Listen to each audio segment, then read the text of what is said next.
ಅದು ಹೇಳ್ತೀನಿ. ಅಗ್ಲಿ ಅನ್ನೋದಕ್ಕೆ ಏನು ಉತ್ತರ ಕೊಡಬೇಕು? ಈಗ ಸಿಗಾಕೊಂಡಿದ್ದೀರಿ, ಬಸ್ಸು ಗಾಳಿ ಹೊಟ್ಟೋಗ್ಬಿಟ್ಟು ನಿಂತೋಗ್ಬಿಟ್ಟದೆ ಅಂತ. ಈಗ ನಾವು ಹೇಳಿದ್ವಲ್ಲ, ಅದಕ್ಕೆ ಉತ್ತರ ಹೇಳಿದ್ನಲ್ಲ.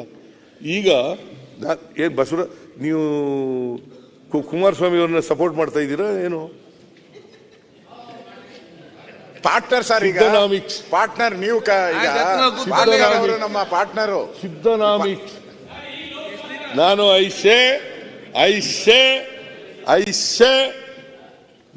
ನಾನು ಯಾವತ್ತೂ ಕೂಡ ಗುಡ್ ಎಕನಾಮಿಕ್ಸ್ ನಲ್ಲಿ ನಂಬಿಕೆ ಇಟ್ಕೊಂಡಿರೋನು.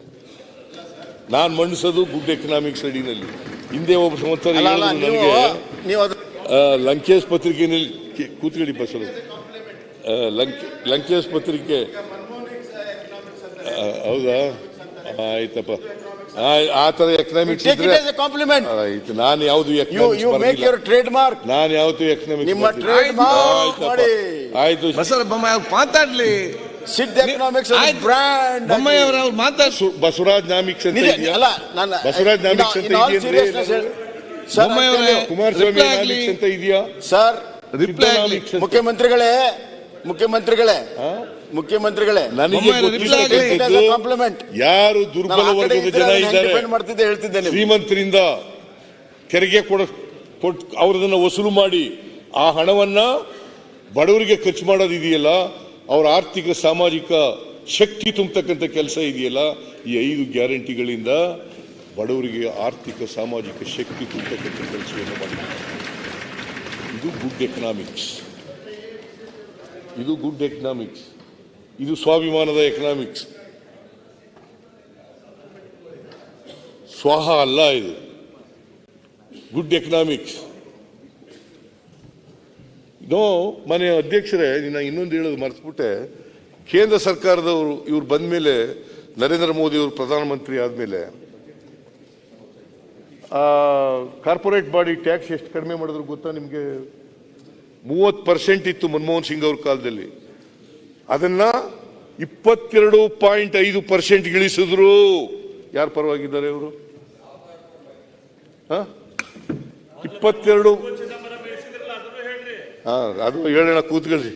ನೀವು ಹೇಳಕ್ ನಿಮ್ಗೆ ಅವ್ಕೆ ಜನ ಓಟ್ ಕೊಟ್ಟು ಕಳಿಸಿರೋದು ಇಲ್ಲಿಗೆ. ವಿರೋಧ ಪಕ್ಷದ ಕೂತ್ಕೊಂಡು ಹೇಳಪ್ಪ, ಹೇಳ್ರಿ ಅರವಿಂದ್ ದಳೋ ಬೆಲ್ಲ ಹೇಳಪ್ಪ ಅಂತ ಕಳಿಸಿರೋದು ನಿಮ್ಗೆ. ಅಲ್ಲಿ ಡೆಪ್ಟಿ ಲೀಡರ್ ಬೇರೆ, ನೀವು ಹೇಳಿ, ಕೂತ್ಕೊಂಡು ಹೇಳಿ.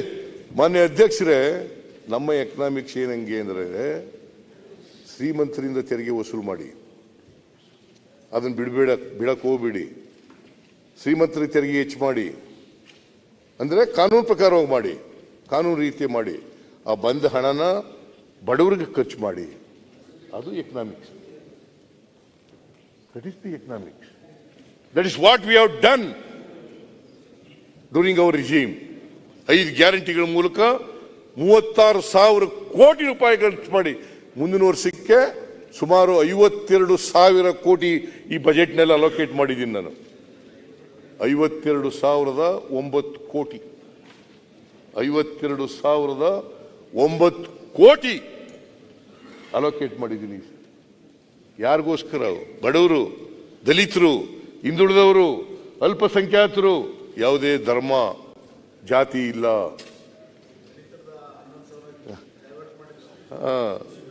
ಅದು ಬಡವರಿಗೆ ಕೊಟ್ಟಿರೋದು. ಒಂದು ವೇಳೆ ಆ ತರ ನಿಮ್ಗೆ ಅನ್ಕೊಂಡ್ರೆ ಅದು ಬಡವರಿಗೆ ಕೊಟ್ಟಿರೋದು. 11,600 ಕೋಟಿ SC ಜನ ಇದ್ದಾರೆ. ಇವರು SC ST ಈಗ ಅಷ್ಟು ದುಡ್ಡು ಅವ್ರಿಗಿದ್ರೆ ಅವ್ರ ಅಭಿವೃದ್ಧಿ ಆಗ್ತಿತ್ತಲ್ಲ, ಅವ್ರ ಕೆರೆಗಳ ಅಭಿವೃದ್ಧಿ ಆಗ್ತಿತ್ತಲ್ಲ. ಅವ್ರ ದುಡ್ಡು ತಗೊಂಡು ಬೆನಿಫಿಟ್ ಆಗಲ್ವಾ? ಗ್ಯಾರಂಟಿದಲ್ಲಿ ಬೆನಿಫಿಟ್ ಆಗಲ್ವಾ? ನಾನು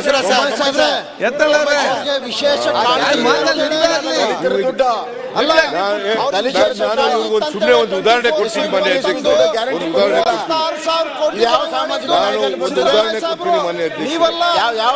ಅಧ್ಯಕ್ಷರೇ. ದಲಿತರ ದುಡ್ಡು SCP TSP ಹಣ, ದಲಿತರ ದುಡ್ಡು SCP TSP ಹಣ. ಈಗ ಕೂತ್ಕೊಳ್ರಿ. ಅಲ್ಲ ಸರ್, ಒಂದ್ ನಿಮಿಷ.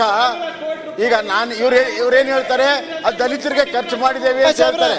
ದಲಿತರು ಹೇಳ್ತಾರೆ. ನಾನು ಅದಕ್ಕೆ ಉತ್ತರ ಕೊಡ್ತೀನಿ, ಬಜೆಟ್ ಮೇಲೆ ಉತ್ತರ ಕೊಡುವಾಗ ಕೊಡ್ತೀನಿ.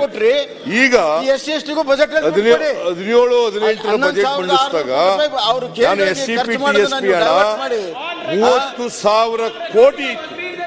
30,000 ಕೋಟಿ ಅದೆಲ್ಲ ನೀವು ಅಧಿಕಾರದಲ್ಲಿದ್ದಾಗ ನೀವು divert- ನೀವು- ಅದು 30,000 ಕೋಟಿಯಿಂದ ನೀವು divert 26,000 ಕೋಟಿ ನೀವು ಯಾಕೆ ಮಾತಾಡ್ತೀರಿ ಬೊಮ್ಮೆ ಖರ್ಗೆ ಅವರು ನೀವು ಯಾಕೆ ಮಾತಾಡ್ತೀರಿ ಬೊಮ್ಮೆ ಕೂತ್ಕೊಳ್ಳಿ ಯಾಕೆ ನೀವು ಮಾತಾಡ್ತೀರಿ ಅಬ್ಬಾಯ್ ಕೂತ್ಕೊಳ್ಳಿ ಗ್ಯಾರಂಟಿ ನಾವು ಡೈವರ್ಟ್ ಮಾಡಿದೀವಿ ಅಂತ ಬಸವರಾಜ್ ಅವರು ನೋಡಿ ಮತ್ತೆ ಹೇಳಿ. ಮತ್ತೆ ಮಾನ್ಯ ಅಧ್ಯಕ್ಷರೇ. ನೀವು ಮಾತಾಡ್ತಾರೆ ಅವ್ರು ಮಾತಾಡ್ತಾರೆ ಮಾನ್ಯ ಅಧ್ಯಕ್ಷರೇ.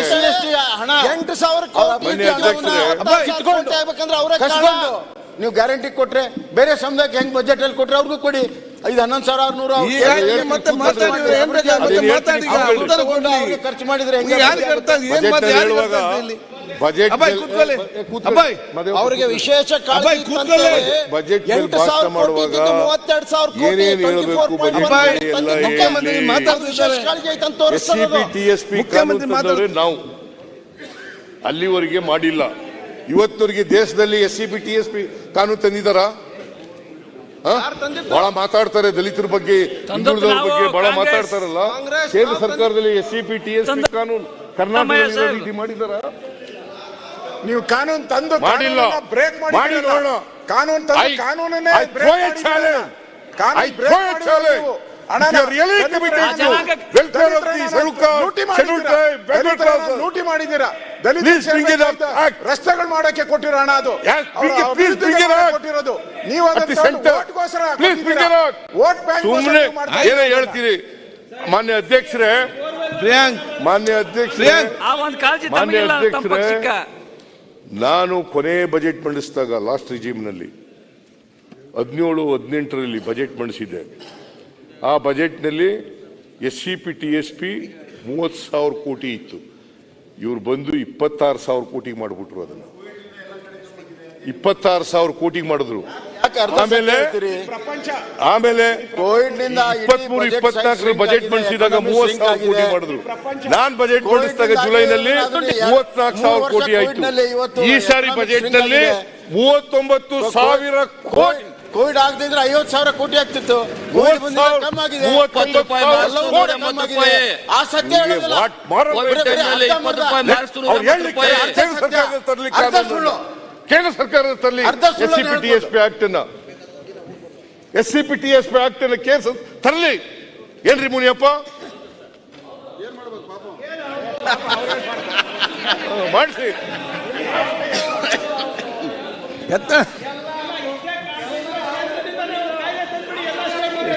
ನೋಡೋಣ, ತರಲಿ, ಎಲ್ಲ ಮಾಡ್ಲಿ. ಇವತ್ತವರೆಗೆ SC ಜನರಿಗೆ, ST ಜನರಿಗೆ, ಕೂತ್ಕೊಳ್ಳಿ SC ಜನರಿಗೆ ರಿಸರ್ವೇಶನ್ ಇನ್ ಪ್ರಮೋಷನ್ ತಂದಿಲ್ಲ. ಬಸಂತ ಕೂತ್ಕೊಳ್ಳಿ. Karnataka is the first state in the country to bring such enactment. ಹೌದು, ಮಾಡ್ಲಿ ಅವರು, ನೋಡೋಣ. ಏನ್ ದಲಿತರ ಹೆಸರು ಹೇಳ್ಬಿಟ್ಟ ತಕ್ಷಣ ಆಗುತ್ತದ ಅವ್ರ ಉದ್ಧಾರ? ನಾವು ಕಾನೂನು ತಗೊಬಂದು SC ST ಜನರಿಗೆ, ಬ್ಯಾಕ್ವರ್ಡ್ ಕ್ಲಾಸ್ನವರಿಗೆ ಕಾಂಟ್ರಾಕ್ಟ್ ನಲ್ಲಿ ರಿಸರ್ವೇಶನ್ ತಗೊಬಂದು ಅದಕ್ಕೆ ಕಾನೂನು ತಗೊಬಂದು ಇವ್ರು ಮಾಡಿದಾರ? ದೇಶದಲ್ಲಿ ತರಲಿ, ದೇಶದಲ್ಲಿ ತಗೊಬರ್ಲಿ, ನೋಡೋಣ. ಮಾಡಿಲ್ಲ. ಬರೀ ಮಾತಾಡಿದ್ರೆ ಏನ್ ಪ್ರಯೋಜನ? SC ಜನರ ಬಗ್ಗೆ, ST ಜನರ ಬಗ್ಗೆ, ಅಲ್ಪಸಂಖ್ಯಾತರ ಬಗ್ಗೆ ಮಾತಾಡ್ತಾರೆ. ಸಬ್ಕ ಸಾಥ್ ಸಬ್ಕ ವಿಕಾಸ್ ಏನು ಹೇಳಕ್ಕ, ಭಾಷಣ ಹೇಳಕ್ಕ ಅದಿರೋದು? ಸರ್ ರಾಜ್ಯದ ಅದರಂತೆ ನಡ್ಕಲ್ಲ. ಆಯ್ತು ಮಾತಾಡ್ತಾರೆ. ಸಿದ್ದು ಸಹೋದರ ಕೂತ್ಕೊಳ್ಳಿ. ಸಿದ್ದು ಸಹೋದರ ಮಾನ್ಯ ಅಧ್ಯಕ್ಷರೇ, ಮೋದಿ ಬರ್ಬೇಕಾಗಿತ್ತು. ಅಧ್ಯಕ್ಷರೇ, ನಾನು ಬಹಳ ಹೊತ್ತು ಮಾತಾಡ್ಬಿಟ್ಟಿದ್ದೀನಿ, ಸಮಯ ಕೊಟ್ಟಿದ್ದೀರಿ. ಬಹಳ ಹೊತ್ತು ಮಾತಾಡಿದ್ದೀನಿ, ಸಮಯ ಕೊಟ್ಟಿದ್ದೀರಿ. ನಿಮಗೆ ಧನ್ಯವಾದಗಳು. ಇವತ್ತು ಅಂತಿರಲ್ರಿ ಬಿಜೆಪಿ ನಮ್ಮ ರಾಜ್ಯಪಾಲರ ಭಾಷಣದ ಮೂಲಕ ನಮ್ಮ ಸರ್ಕಾರದ ನಿಲುವು, ಸರ್ಕಾರದ ನೀತಿ, ಸರ್ಕಾರದ ಕಾರ್ಯಕ್ರಮಗಳು ಮತ್ತೆ ಈ ರಾಜ್ಯ ಹೇಗೆ ಇದರ ಮುನ್ನೋಟ, ಇವತ್ತು ಇಷ್ಟೆಲ್ಲ ಮಾತಾಡ್ತಾರಲ್ಲ.